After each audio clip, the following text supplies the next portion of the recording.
All right, I suppose we should get started. So everybody, my name is Behan Webster. I'm a computer engineer that's worked in a lot of different industries, telecom, datacom, automotive, embedded. Pretty much the last 20 years worked on different kinds of code bases and such, but the underlying thread has always been that Linux has been involved, whether it's been my development environment or whether it's been the actual shipping product that I've worked on. In this particular instance, I'm here to talk to you guys about the LLVM Linux project. I'm the current project lead for this particular endeavor that has a bunch of different people from around the world working on getting the Linux kernel compiled with Clang, an alternative to the other more, let's say, traditional toolchain that's we've all known and loved and used for a long time. So pretty much when I tell people this is what I work on, the first, I always get asked two questions, and the first one is always, well, what's Clang and LLVM? I've heard of it, but what is it? And it's a little bit of a departure from what we're used to in general. The big thing is that instead of being just a tool or a series of tool chains, it's actually a set of libraries from which you can build tools. I like to think of it as like a Lego kit that allows you to build different kinds of things around developing things. And you can build things like compilers, linkers, JITs, different kinds of analysis tools for source code. It's very good at extracting metadata and that sort of thing because it maintains the parse tree throughout the full set of tools. And some of the more interesting things that have come out of it, which we'll talk about later, is things like code refactoring tools. And you can actually build the actual parser that's used, the front-end parser, straight into tools like your IDE, for instance, as opposed to coming out and running a tool in a separate process. So there's a lot of really neat things you can do with it. Now, most of that stuff doesn't actually directly apply to my project, but that is what LLVM is. It's also a tool suite, though. So LLVM also is a number of different things, including an actual compiler itself, C++, Objective-C. It also has a number of different libraries. It actually has a C++ library, but again, that doesn't really tie into what the kernel does. But it does have something called compiler IT, which is a highly tuned, low-level library that's used in situations where certain processors don't have certain capabilities and you have to add extra code. It's got a couple of different linkers that are still works in progress, and we'll talk about how that affects our particular project, as well as things like the static analyzer called Checker and LLDB, which is a debugger, which essentially is the BSD alternative to GDB and that sort of thing. But the next question after explaining what is LLVM is why would I want to use it to build a Linux kernel? That's the first thing, that's the second thing rather that tends to puzzle people somewhat unless they're familiar with LLVM itself. And the reality is that, beyond the whole point of choice and the ability to have, more and different kinds of tools that potentially solve your problem, one of the first things that struck me was, well, it compiles faster. We all live in a code, debug, test, and then rinse, repeat kind of loop. If you can compile things faster, that ultimately means you get more done in the same amount of time. And this is actually something that comes from Phoronix just a couple weeks ago, or last week, I think. And there was a comparison between GCC 4.7, 4.8, as well as the latest released version of Clang, which is 4.2, and the upcoming release of 3.3. When I say upcoming release, it's what was in version at that particular point in time. But you can see that the compilation of image magic in this situation was significantly faster using Clang than it was using GCC. So that's a pretty neat situation. The next thing is that it's a really fast-moving project. It's if you blink, a lot of stuff changes, and indeed, code is checked in on a sometimes hourly basis. And one of the neat things is how fast Clang has actually caught up to some of the other tool chains that are out there, GCC being the big one. Again, from the same article, there was a number of different benchmarks that were actually run, and in this case you can see again a comparison between 4.7, 4.8, 3.2, and 3.3, and in this case, not only has Clang met, but it's actually vastly exceeded what GCC can do in this particular situation. Now that's not true for everything. For a lot of things, GCC and Clang are still neck and neck. But there are certain situations now where Clang is in fact starting to pull ahead of what GCC can do. Now, of course, there are situations where it doesn't do so well, but the point is that in only just a few years, it's caught and in some cases exceeded what GCC can do. Yes? In this case, again, it's from the Phoronix article, and in fact, you can see at the bottom that it's using, in this case, G++,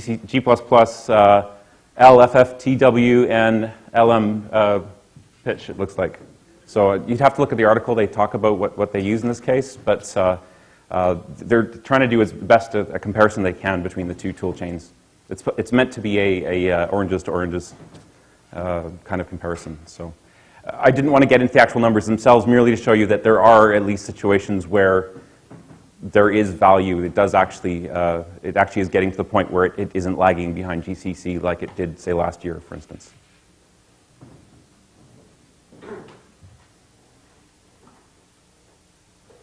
The next one is having a single tool chain. There's an awful lot of different domains in which we write code, or different people write code. Things like audio, video. There's things like LLVM pipe that allows you to do shaders and other dynamic 2D and 3D kinds of things on the processor if you don't have a GPU that allows you to do that kind of thing. There's CUDA, actually running arbitrary code on a GPU. Things like Renderscript, which is similar, but for doing those funky little backgrounds on your Android phones, all the animated backgrounds that happen, those are actually all running on the GPU without the CPU being involved. There's different kernels that are used with LLVM, user spaces, applications that people write for particular different products and so on and so forth, and then actually documentation generators that people are doing. Wouldn't it be nice to write a single compiler extension that affects all of these different areas as opposed to having to do the same sort of thing across multiple tools? And that's one of the things you get when you have a library that actually can be used in a lot of different places. It can be embedded into all your other tools without having to completely rewrite your parser, for instance, like you often have to do when you come to doing the equivalent of like a lint or something like that. Same front end, and that's really good. The next one is the license. The license is a BSD-style license. I'm not trying to say that one license is better than the other. In this particular situation, however, this particular license allows tool vendors and other people who are trying to build tools to do things they may not be able to do with other kinds of licenses. So from that perspective, we actually get a much wider base of things that can be done with this kind of technology. And it also means it's compatible with a number of situations like Eclipse, for instance, which isn't necessarily compatible with some GPL kinds of things. So it just kind of depends. It also has a very wide development audience, spanning both not only open and free areas, but also, of course, it's heavily used in some proprietary areas. It means you've got a lot of different people trying to make a particular tool better. And I can't help thinking that more people in broader areas working towards making a tool better is good for us all. Right? That's a really good thing. And just to touch on some of the things that's kind of neat, for instance, the stack analyzer is pretty amazing. Just to say right up front, though, we don't have this working with the Linux kernel yet. This is still on our to-do list. However, what it's able to do is what a lot of standalone tools in the Linux kernel community can already do. But again, it's using the same parser, the same front end. It's using the same mechanism to actually get to the point where it can figure out what's going wrong, or what potentially could be wrong. Okay? So it's not something where you're using a tool that has an entirely different parser up front that's following potentially a different standard from what you're coding. It's the same front end. That's kind of important and valuable. The other thing is there's a bunch of things that Clang traditionally has done better than some of the other tools. The interesting thing is things like fix-it hints, where it actually shows you what problem there actually is and what can actually be done in order to fix things. And it's colored, which is kind of nice too. GCC 4.8 now is actually doing a lot of similar kinds of things. So it's actually kind of interesting. Some of the talks I've given in the past have actually had several different slides showing why Clang does things better than GCC. The reality is that GCC in some ways has actually caught up with some of the same kinds of features. And so it's quite interesting, really. This actually is showing you that the competition in this particular case is actually bringing both tool chains forward. We're actually getting more and better rapid development in both projects because one is pushing the other one to do better and better things. People are borrowing ideas from the other projects, and that's very positive. There's other neat things, too, that LLVM is capable of. Google has a talk that was actually given at one of the LLVM developer conferences. Essentially what happens is their compiler team has built a tool around LLVM, and what it does is it actually takes the code, it compiles it into the compile tree and into LLIR, which is the interchange format. And then what it does is at that level, it actually looks for common problems. And then based on those common problems, it then actually compiles back into C++ code. And from that, it can actually then tell the developer who originally submitted the code what the potential problem is, and then they can quite easily submit that new code such that you actually go from code that's slightly broken to better code. But you're compiling from a language to a better language. And so this isn't something that they've released necessarily, but it's an interesting idea, something that hasn't traditionally necessarily been done. So there's some really neat things you can do with these kinds of tools that we haven't necessarily seen before. It's also something that's being used by a lot of different projects. And just to pick a few off the top here, it's already something that's being used in Android in the sense that it's the central part of Renderscript. LLVM, the backend, the JIT, is essentially used there. The other thing is it's actually now shipped as part of the NDK since October. So you can actually build native apps to run on top of Android using Clang and LLVM. It's also a central piece in Gallium 3D. LLVM Pipe, for instance, and Clover, OpenCL, and so on. All that stuff is based on LLVM. A lot of the newer graphics-based stuff that's going into things like WebGL and so on and so forth, a lot of that stuff actually ultimately comes from the stuff that's happening with LLVM. And then finally, there's a number of different distros that are actually looking at using LLVM in order to compile their packages. Debian isn't strictly looking at it, but one of the Debian developers is actually regularly recompiling the entire Debian repository with Clang and keeping track of how often things break. And the interesting thing is the last time he did that, usually every time he does it, more packages start to work. Or in other words, there's fewer errors. This last time, there were actually a few more errors, and the reason's kind of interesting. So we're still around 10% failure rate. The funny thing is that it fixed certain problems, it broke certain other things. The reality is that the newest version of Clang actually is stricter about certain things. And so it's actually breaking things that used to work because it's finding potential problems that are killing the build. So it's actually finding problems in code that are then being sent upstream. But other groups like Gentoo are also looking at using Clang. Not to mention people like FreeBSD and so on. They're all looking at potentially using Clang as a complete replacement, or at least as an option to using GCC. So the project that I actually work on with some of the people that are in the crowd here is the LLVM project. We're looking specifically at getting the Linux kernel working with Clang. It's one of the big pieces that has been worked on by various people in the community, but ultimately this brings everybody together in order to work on it in a more efficient way. And really, what we want to do ultimately is we want to get to the point where both LLVM has everything it needs in order to build the Linux kernel, because there were actually a few things missing for what we needed, and also patches upstream into the Linux kernel such that it supports and actually allows you to use Clang to build the kernel. So we do a number of things to help facilitate that. One of them is we try to do automated testing and patch review and that sort of thing. But the big thing is we're trying to bring all the different kinds of developers working on this under a single umbrella so that we can actually all work together and make this go faster. Because all this stuff takes a lot of time and a lot of effort. So our code base is actually in Git right now. It doesn't actually include any of the code from the code bases that we are patching. It's purely scripts and rules that allow you to download. Git clones everything, it patches it, builds it, and then tests it. And it does that for a number of different code bases, including LLVM, Clang. It downloads different cross-assemblers that we need and linkers. We'll talk about in a second. But also the Linux kernel code, QEMU, and different test images. But essentially what happens is that it'll download those, patch them, build them, and then run them under QEMU, at least for ARM, and run LTP the Linux test project in order to basically see whether we've broken anything. Because ultimately that's what we want. We want a kernel that works at least as well as what GCC currently provides. Right? Nobody's going to want to use this if it breaks anything. So our patch management right now is actually something we're doing with Quilt. Seemed like a good idea.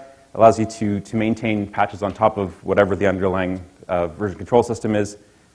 I actually primarily work on the ARM side of things, and so because there are certain issues around the assembler and things like the linker and so on, we actually use we use the GNU assembler and linker from one of these 3 compiler toolchains, and you can actually pick and choose which one you want to use. Right, and just specify the command line. Now the problem in this situation is that the linker that's part of LLVM is still very young, and as a result the GNU LD is the way to go. And we'll find out in a little while why the assembler doesn't necessarily work as we want it to, although we'd really like to use the integrated assembler. So currently our project supports a number of different targets. Some of them are in progress, some of them aren't, but the big ones are the Versatile Express target and the x86, which actually works on real hardware. All the other ones are largely in a state of being worked on, although Raspberry Pi and Nexus 7 actually works on real hardware. There are a few things that still need to be worked on, but essentially all those things are projects that people are actually working towards getting working properly. Although currently our BuildBot only works with the first target. Speaking of BuildBot, we have a continuous integration server. Of course, the problem is you check code in, who knows whether it still works. What we do is every time there is a check-in, every time Linus checks in code, whenever the guys in LLVM check in code, we make sure we rerun the entire build. So we have a server that essentially clones whatever the latest is. We run all of our tests. And because it takes a couple of hours to run, we run LTP every night and try to see what's broken from the previous day. So in this way, we're trying to ultimately make sure that if there are any problems, we catch them as early as we possibly can. So getting to this point actually was pretty challenging. There's been a lot of work that's been done by a number of different individuals. And we've resolved quite a few things, but there's still a lot more to be done. The first one is that, unfortunately, the integrated assembler, as great as it is, it's built into LLVM, the big problem is it only uses unified syntax. And the problem with the Linux kernel code is it doesn't use unified syntax for its assembly. And as a result, we have no choice. We must use GNU assembler in order to get that to work. So this is one of those situations where we could actually compile faster if we could actually use the integrated assembler as opposed to splitting off and running an external tool. But that works, so we can move forward with it. Okay, and that's just because there are actually different formats for doing assembly. Next, as I said before, LLD, or the linker, is still relatively young, so we still have to use that as well. So this is why we have this dependency still on the GNU toolchain, or at least parts of the GNU toolchain. And to a certain extent, it's a matter of specifying where you want the toolchain to be used from. Most of this has to do with the fact as to whether or not you want to use the GNU toolchain that's in your path or somewhere else. Point is you need to specify where that is, potentially. Otherwise, it just uses the one that's in your path. The next kind of problems that we came across was things like the defaults of what both GCC and Clang conform to. In the case of GCC, it actually defaults, at least until quite recently, to GNU 89, which is an older standard and is rather more permissive in certain situations. I think 4.8 actually moved up to C99, but I wasn't able to confirm that before the talk. Clang, on the other hand, actually defaults to GNU 99, and at some time in the near future, I suspect it'll probably move on to C11. Now, the thing about GNU 99 is that it is essentially C99, the C standard, with a few extra things that are GCC specific. But essentially, it's very, very close to being the actual standard itself. The other thing is that the kernel has largely, and quite publicly, the kernel community has essentially said that the C standards aren't sufficient. We need to do things that are beyond the C standard, and therefore we're going to extend our tools in order to do those kinds of things. And they've done that for quite a long time. which is great because the kernel code is it's complex. The interesting thing is that to a large degree, those standards have caught up. A lot of the things that were sort of strange and weird before, from what we've seen, a lot of that stuff is now within the spec of the kernel. There's a couple of notable exceptions, but the Linux kernel, it's almost like it's been driving the C standards strangely. So that's kind of good. Now there's a couple other things like unsupported GCC flags that we can't use, and things like certain built-in functions are very different. But those are actually not entirely covered by the standard. These are some of those things that different compilers are able to do differently. There's at least one place where we actually have a problem where the built-in function, built-in constant p, doesn't work and can't work due to the architecture of how LLVM is put together. The next thing is, and it makes sense, but kbuild is GCC specific. It relies on certain kinds of functionality that GCC provides. And it all comes down to how it deals with unsupported flags. Unsupported flags in GCC are an error. Kind of makes sense. Clang, on the other side, basically said, well, if I don't understand a flag, I'll just compile, but I'll complain.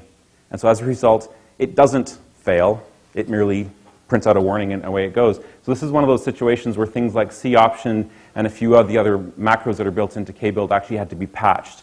They actually need to be aware of what kind of compiler they're using in order to move forward. So there's a couple things we need to change there to get that work appropriately. Then, like I said, there's a bunch of different flags that the Linux kernel currently uses that aren't supported. And this is just a few of the different ones. If you want to see more details about these particular flags and a few others that I left out, our talk at Plumbers last year has a really good list, and there's a link to the slides right there later on if you want to look at those.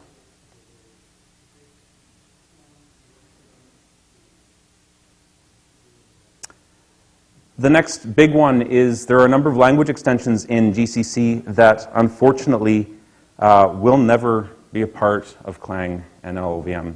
And we've tried very hard to try and convince people otherwise, but essentially the first one is variable length arrays and structures. Now, there's a difference. Whenever I talk about VLAs, people say, well, we use VLAs, we like VLAs. Other people say they don't like them, but just for the sake of argument, we're not talking about variable length arrays normally. Those are supported. Those are in the standard, right? Clang will do that. It's if you put them into a structure where the issue is, especially if you have them in more than one place. Now, you can put an undefined array at the end of a structure, essentially a zero-length array. You can put that at the end of a structure, no problems. That's called a flexible member. That's in the standard, no problems. But there are a number of places in the Linux kernel where we actually have one or more undefined array sizes in structures or in substructures, and that's explicitly not allowed by any of the standards.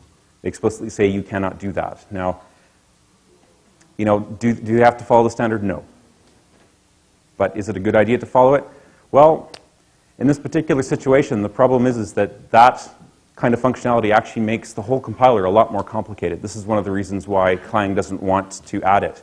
Not only is it precluded by the standard, but it actually makes the architecture harder to both maintain, and it makes it slower. So that's why they don't want to do this. So in this particular situation, our only option, unfortunately, is to try and convince people in the kernel community to not use VLAs. So we actually have a number of different patches that patch it out of things such as IP tables, things like HMAC in the crypto subsystem, the gadget driver, and a few other places. The reality is that to a certain extent, that's going to be a long, hard road. And that's because the people who maintain this code right now actually like the way it's currently coded. So that's something that we're still trying to negotiate. We're still trying to figure out a way moving forward on this particular side of things. But from the tests that we've done, at least initially right now, we're finding that by coding it differently, we're getting the same and in some cases slightly better performance. So we still want to get to a point where we can prove that better. But ultimately, this is one of those things that unfortunately,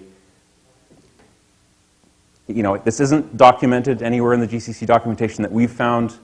It's precluded by the standard, and quite frankly, I don't know whether it's necessarily the way it needs to go. Was there a question at the back? I was wondering if anybody had threatened a fork. Threatened a fork of? Clang.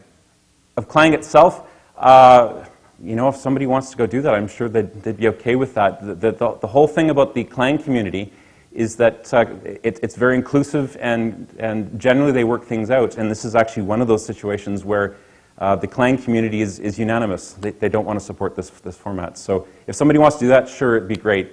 But you know, you go onto the IRC channel and you ask people about it, and everyone's of a single mind. This is one of the interesting things about this particular community is they're actually extremely supportive and very approachable and easy to work with. So it's been quite a pleasure. This is one of those places where they've put their foot down, and that's cool. It's their project, right? They're trying to. If it doesn't build on Linux, It doesn't build the Linux kernel. Yeah, without making changes here. so it's a pretty serious impact. It is and it isn't. We're talking about dozens of lines of kernel code, or a significant architectural change in a tool chain. So one is a significantly easier path forward than the other, and has far less impact on everything else that uses it. Okay, and in some cases, like I said, some of the testing we've done appears it seems like I said, there isn't a negative impact by not using Blaze. So anyway, we're still working on that going forward. We're trying to put together some more information about that to try and convince. Another question before you change slides. Oh, please. It's about this. Actually, I should probably pass out this. I was just going to ask, how do you patch this? Because I'm assuming you just replace these VLAs with pointers to loose arrays. Yes, so they're used in two different ways. In some cases, they're used to make the code seem a bit simpler so that you can use size of in order to kmalloc certain areas. Okay. In other situations, they're used actually purely as flexible members. They're just zero-length arrays in certain areas. The problem is that they're nested within other structures, and that's where they violate the standard. The standard, right. Okay, and what Clang actually does is it actually will show you that there's a problem here, points to it, and says this is the problem. Okay. Yeah. Okay, and does that, do you know what the specifics of the objections from the kernel community are, or that it dirties up the namespace with extra variable names, or? The objection, simply stated right now, is that there is, there are people that don't want to make changes for a compiler that isn't necessarily GCC. Okay. The idea, the suggestion is that the other compiler should be fixed as opposed to any changes to the Linux kernel. Okay. Whether that's valid or not, they're the maintainers, so that's what I have to work with. And so fair enough, but I'm still hoping that we can come to some kind of, agreement that ultimately works for everybody. Because we're not trying to get in anybody's way. We're trying to add more capabilities and make it better. So thank you. Yeah, no problems. Ultimately, we have to do our best with, the people who maintain this stuff. Their opinions ultimately are the opinions that matter.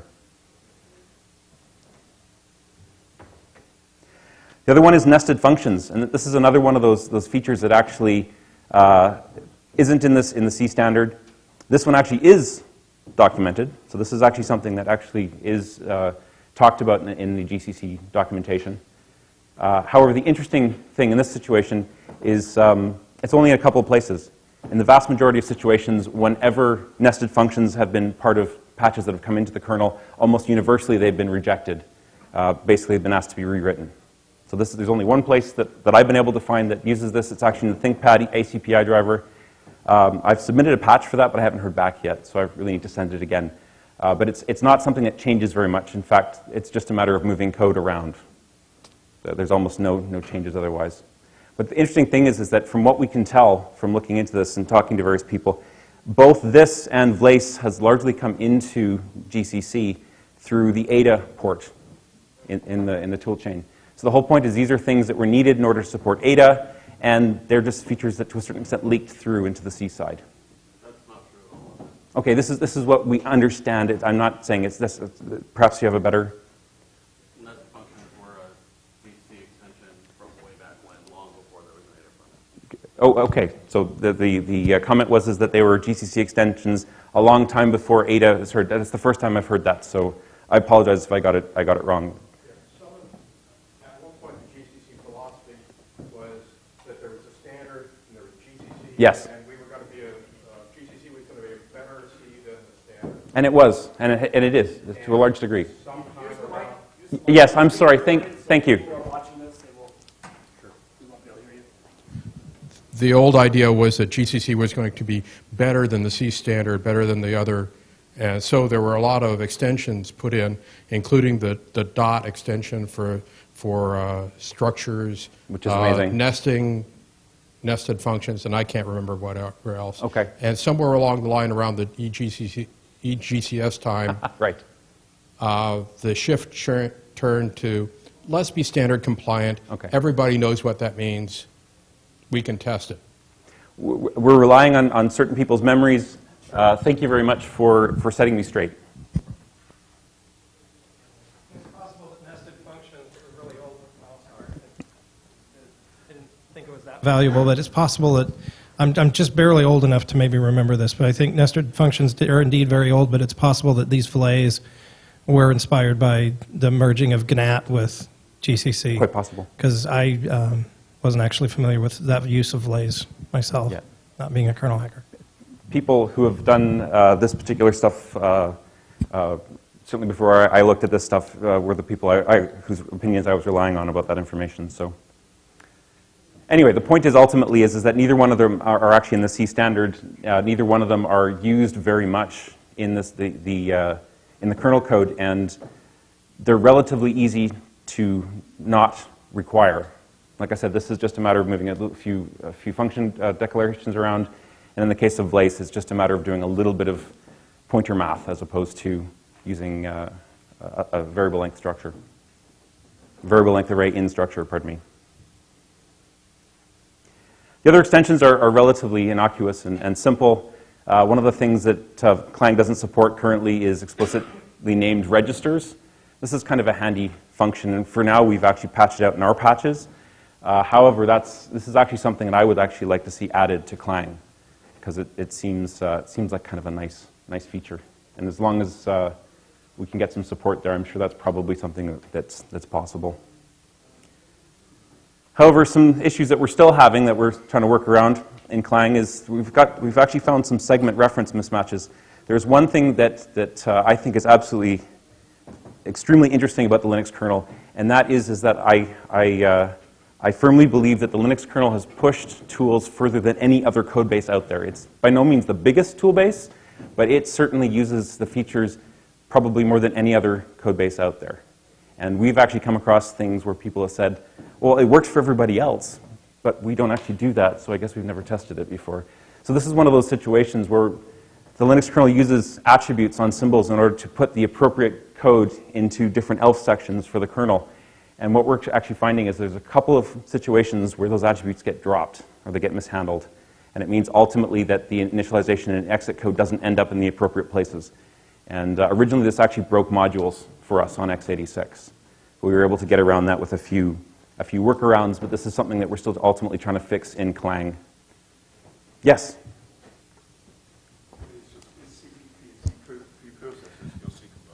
So I should say the question is CPP is the C preprocessor for this compiler? No, it isn't. It's merely a stage within the tool. Just to communicate where it's falling down at the stage which would otherwise be CPP.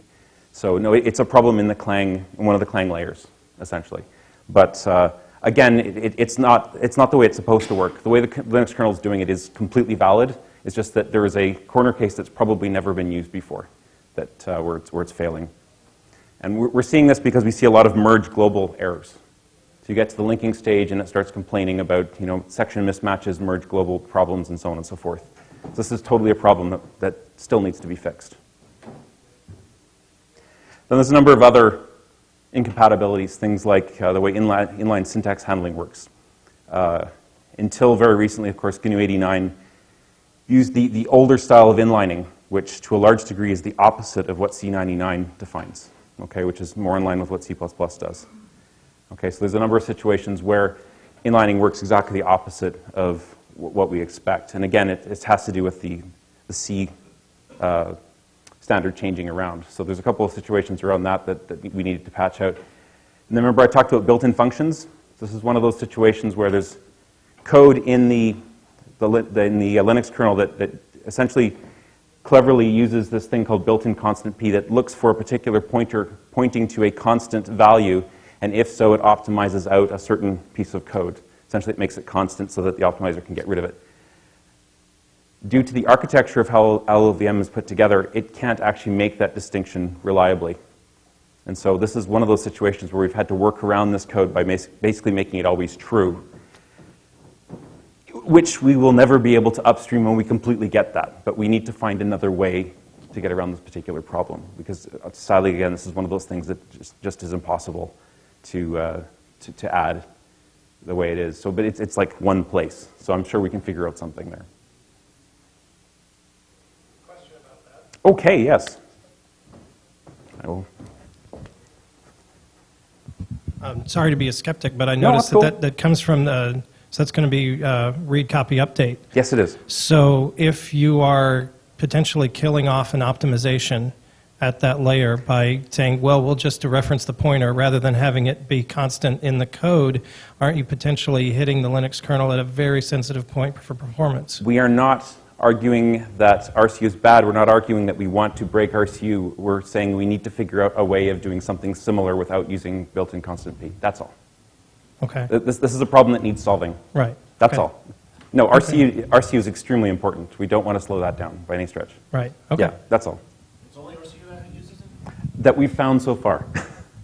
Bear in mind, we're not building the entire Linux kernel in all cases. We're not doing the builds you're doing with K-tests, for instance. So, yes.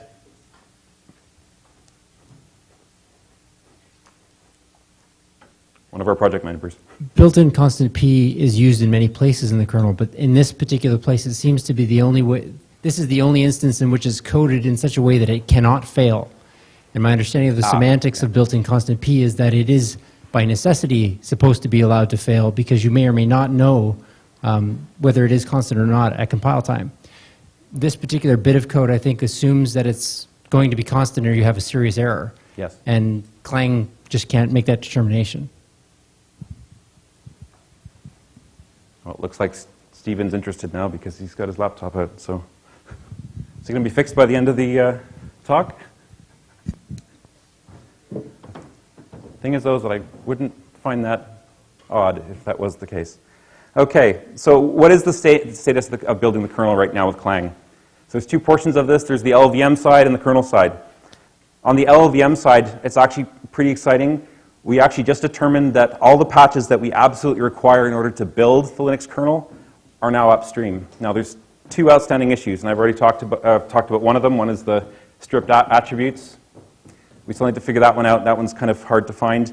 The second one is we've recently, in the last month or so, have seen a seg fault while compiling certain files in the ARM tree. So specifically, in the case that's hitting me right now is arch-arm mm context.c. There's actually a seg fault in Clang. We've submitted bugs upstream, but essentially we're needing help from some of the more developers that are a lot smarter than I am when it comes to this particular code to track this particular thing down. I've been sort of banging on this for a couple of weeks, and I haven't figured out what the problem is. But ultimately, those two things aren't in there. Other than that, it looks like version 3.3 of Clang will actually be capable of building a Linux kernel otherwise, which is pretty exciting because up until now, we've always needed patches in LLVM in order to support all the things that are necessary for the kernel. Okay, so other than those two small bits there, 3.3 might be sufficient for many situations in order to build the kernel. That's actually the first one. Merge global issue is the stripped attribute is causing that particular problem. Yeah, no, it's fine. We determined that multiple problems we were having were actually all the same issue, and that's what it all comes down to. Or likely the same issue, I should say. Now, on the Linux kernel patch side, we've got a bunch of different patches, but these are the most important ones. The first one is we have a patch that essentially adds K-build support for Clang, and hopefully that works okay. The other thing, of course, is that we've had to explicitly use assembly code in order to get around the named assembler, pardon me, the named register problem. Again, I'm kind of hoping we can get rid of that patch. We have patches that remove the use of lace in the code, and indeed also for nested functions. And then we also have some segmentation linkage mismatch issue patches that essentially try to patch around the problem. So they're not actually fixes, they're workarounds.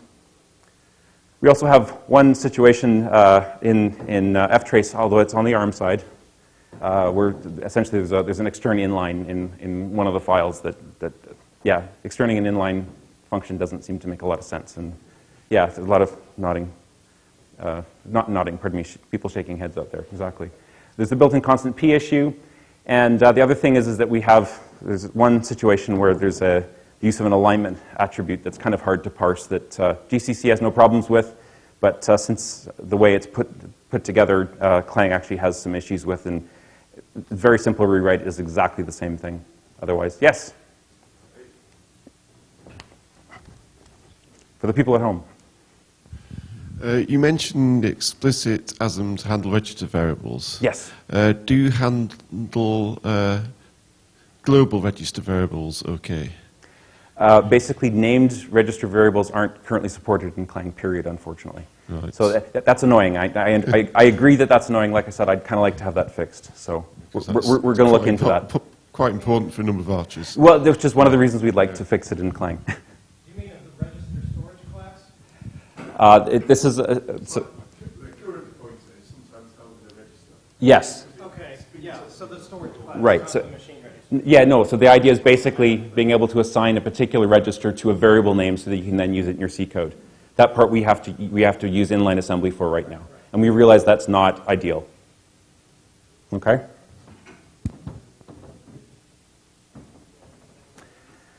So, what's left to do? So the stuff that, the big ticket items that we still need to do is, we need to get those lace patches upstream, or at least some kind of solution that ultimately solves that particular issue. We've got to fix the segmentation linkage problems, and that's a bigger problem that we're still working on. And then, of course, we need to figure out ways around this, the kinds of issues like built-in constant P. Those kinds of things we need to find real solutions for. Now, although it's not strictly necessary, it would be really great if we could somehow figure out a way of getting the integrated assembler to work. For one thing, that speeds up compiles, and it actually brings through the information from the assembler into the total parse tree, which is useful. That might be harder to do, but anyway, that's definitely an idea. Oh, I'm sorry. Question? Yeah, question on that, about the integrated assembler. You Yes. mentioned that you can't use it for ARM because of the Or pre-unified. x86, unfortunately. So you explained the reason for ARM, which is unified syntax. Yes. What's the issue on x86? It's the same issue. My understanding is it's the formatting of the assembler. It's different than what GAS and the integrated assembler use a different format. One of them probably uses the Intel Marks format. Perhaps. I'm afraid I'm more familiar with the ARM side than the x86 side, but again, it's a formatting problem. And You can generate 16-bit code with that. there is also, For real money. I'm sorry, I did skip over that part. There is also the fact that IA does not do 16-bit code for boot up at real mode. That's right. That's the other part as well. But that's only for the boot up code, typically. So, we could get around by just doing the boot up code with GAS. But, Steve? Just real quick, what file was the building constant P from? I'd have to check my It's not in there. I'd have to check. That might be a typo.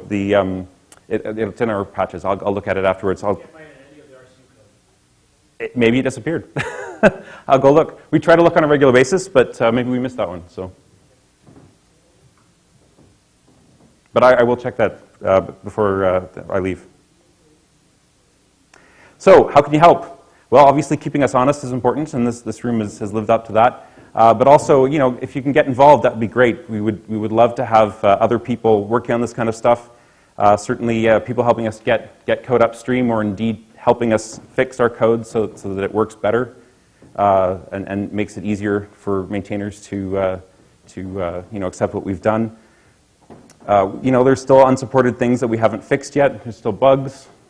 We'd still like to have new targets and Arch supports added. Right now it's only x86 and ARM. We would love somebody to work on the MIPS side, for instance, and the other ones. Test our patches. Perhaps we're wrong. Right now, what it comes down to is to the best of our knowledge, what I've represented to you is the way things are right now. We will always take bugs or patches to the mailing list. Ultimately, what we're trying to do is we're trying to keep all the patches around this particular topic in one place so they can then be tested, integration tested, and then ultimately sent upstream and taken by the various people that are working on it. So, ultimately, who wouldn't want a penguin with dragon wings? So as far as the actual project is concerned, we have a web page, we've got an IRC channel, we've got mailing lists, and certainly we would welcome anybody who wants to come and do work with us or certainly contribute what they're working on. Questions? Looks like we've got one already at the back. Yeah, this may be getting a little bit ahead of things, but so comparing to the LTO talk this morning, Yes. do you have any intuition at this point about LTO wins? Any intuition? I know that we want to look at LTO with Clang eventually for the kernel. We haven't got there yet, is what it comes down to. But it's totally something that's on the roadmap for what we want to work on. Yeah. So I'm afraid I can't say much more than that because we haven't looked at it yet. Thanks for asking the question. Yeah. With the Vlace Yes. thing, can you get the GCC people to add at least a warning for that, or perhaps mark it deprecated? That would be awesome. We haven't investigated that, but maybe that's a good idea. So if nothing else, a warning would be good. Some Maybe. documented. Yeah. And the same for the nested functions. If you're not, Yeah. if they're deprecated. Yeah. It might work. Yeah. Hard to say.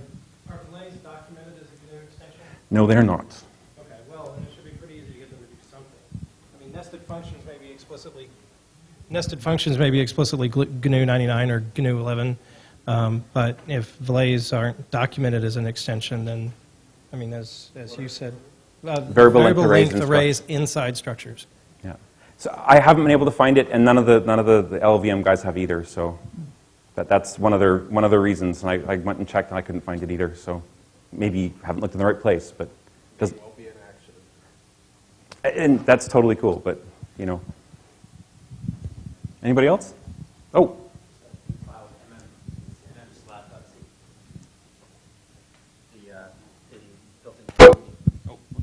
Sorry, what's that?